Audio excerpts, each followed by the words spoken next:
Kia ora, good evening. Police have confirmed they have located the wreckage of the Governor in Fiordland. The boat and its two crew from the west coast went missing 12 days ago after it's thought they got into difficulty near Yates Point. The police dive squad this morning used a remote-operated vehicle to confirm the wreckage is that of the Governor. However, due to safety risks because of sea conditions, they were unable to operate close to the wreckage, and a weather change meant further investigation was abandoned. Further action will be decided tomorrow. No jobs will be lost in Southland as a result of ANZ eliminating its National Bank brand. ANZ has announced the National Bank and ANZ brands will be merged, becoming the ANZ Bank of New Zealand. ANZ spokesperson Stefan Herrick says of the 300 branches around the country, 20 will close. He says nationally no frontline staff will lose their jobs, but 200 contractor positions and 40 head office positions will go. He says Invercargill's ANZ and National Bank branches will both remain open and no jobs lost in the region. The changes will occur over 2 years, starting from the end of next month. An Invercargill man was taken to hospital with a head injury following an assault with a weapon at an Invercargill property this morning. Police were called to a block of Tweed Street flats at 11:30 after a man in his mid-30s was allegedly assaulted by another man of around the same age. Sergeant Wing Ning says it's alleged the man was hit with a length of wood and he was later taken to Southland Hospital with a head laceration. He says the men did not know each other. Sergeant Ning says the uninjured man is assisting police with their inquiries. What's believed to be an historic wooden hull from a toy boat has been found in Southland. The artefact was found on Ariti Beach between Riverton and Invercargill by conservationist Robert Guyton about 2 weeks ago. Southland Museum and Art Gallery historian David Dudfield says the hull may be from a toy ship and it's not known how old the piece is. This is the second artefact found on beach in the region over the last year, with a historic Rimu waka discovered in December. The new piece will now go through a conservation process. Mr Dudfield says it's a special discovery. Another one like that that's been that well intact in Southland. I know Te Papa, they've got a much smaller one, maybe about that size, of a similar shape, but something what's that, about a metre, just under a metre long, to be intact as well as it is quite remarkable, I think. This is the second artefact that has been found in Southland in the last 12 months. How significant is that?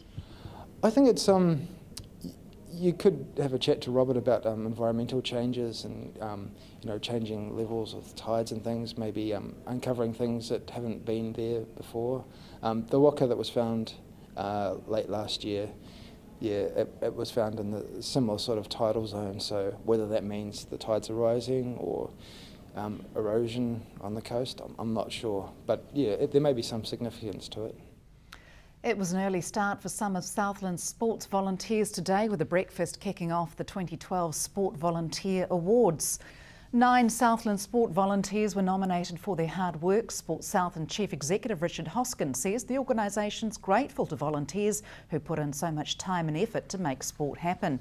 Category winners were Southland Girls High School pupil Gracie Farquharson for coaching and umpiring netball, and Joan Lee Wilson awarded the Lifetime Sport Volunteer Award for services to netball. A surprise to Alan Ruffle won the General Sport Volunteer category for more than 20 years of dedication to the Wakatipu Rowing Club. Blown away, yeah. As I say, I'll have to go back to Queensland and point my finger at a few people that have put words in. I looked at that list and thought, well, yes, I have done all that, but I'm not aware of it. It's just every year you do it. It's natural to me, and it's just natural. I don't plan things. It's just through being there for so long. Yeah, it's a wealth of knowledge. As a volunteer, what's the incentive? What keeps you going? Really just from rowing, I just want to see people row well. I get caught up in the moment of trying to see the body make a boat propel fast. From the club side of things, I just like to see people get involved and really make something grow. Yeah, it's just a love of it, really. Yeah. After the break, why speed limits are changing for boaties on the region's waterways.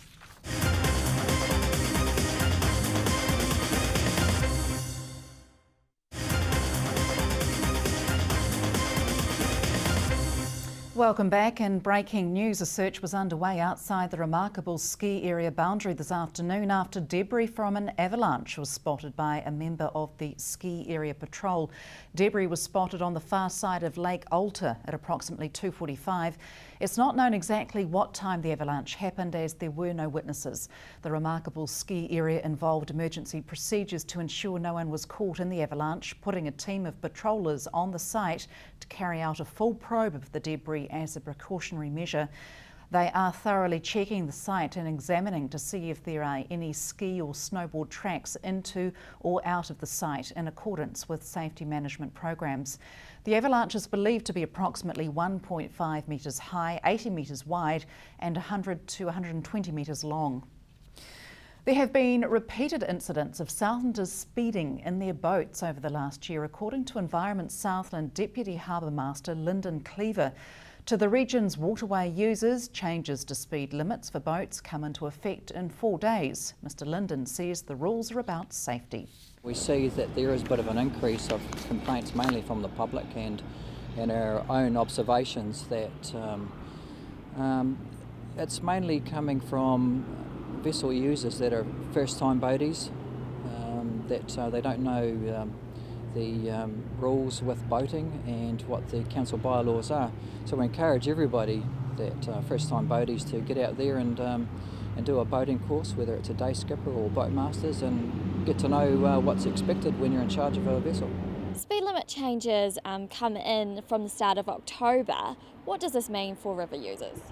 What it means for river users, in particular jet boaters and other recreational boat users, it means that at the start of the fishing season, 1st of October, that the current speed uplift on certain areas of the rivers come into effect, and that means anything within 200 metres of shore or any structure, there is a 5-knot speed limit in place. Has anybody ever been injured in Southland's waterways as a result of speeding?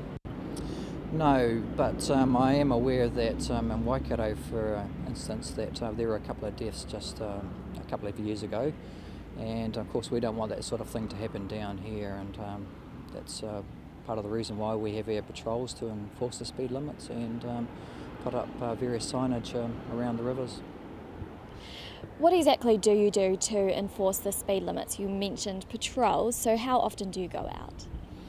We mainly go out to the main boating season, and in particular our next outing out on the lakes will be Labour Weekend, and that's up at Lake Tianao and Manapuri, where the annual fishing season commences up there.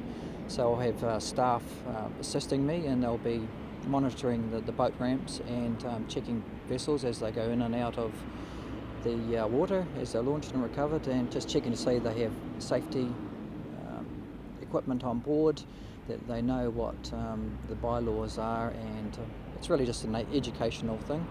And I'll be out on the water on one of our council boats and enforcing the different areas as well. How much can people be fined for not keeping to speed limits?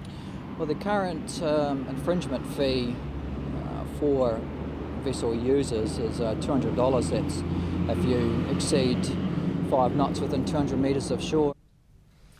The work of Southern rural firefighters has been recognised, with individuals and fire brigades noted for their achievements at the Southern Rural Fire Authority's 2nd Annual Awards. Sarah Bedford explains.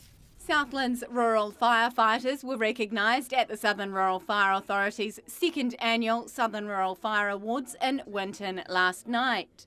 Principal Rural Fire Officer Mike Grant says it's a chance to recognise the achievements of those who have achieved over and above the norm. We're sort of recognising people that have achieved national certificates or national qualifications, and also Fire Depot awards, so those that maintain equipment in a really good state of readiness to roll out the door, and also 2 or 3 people that have spent a considerable amount of time working for our organisation in a volunteer capacity, if you like.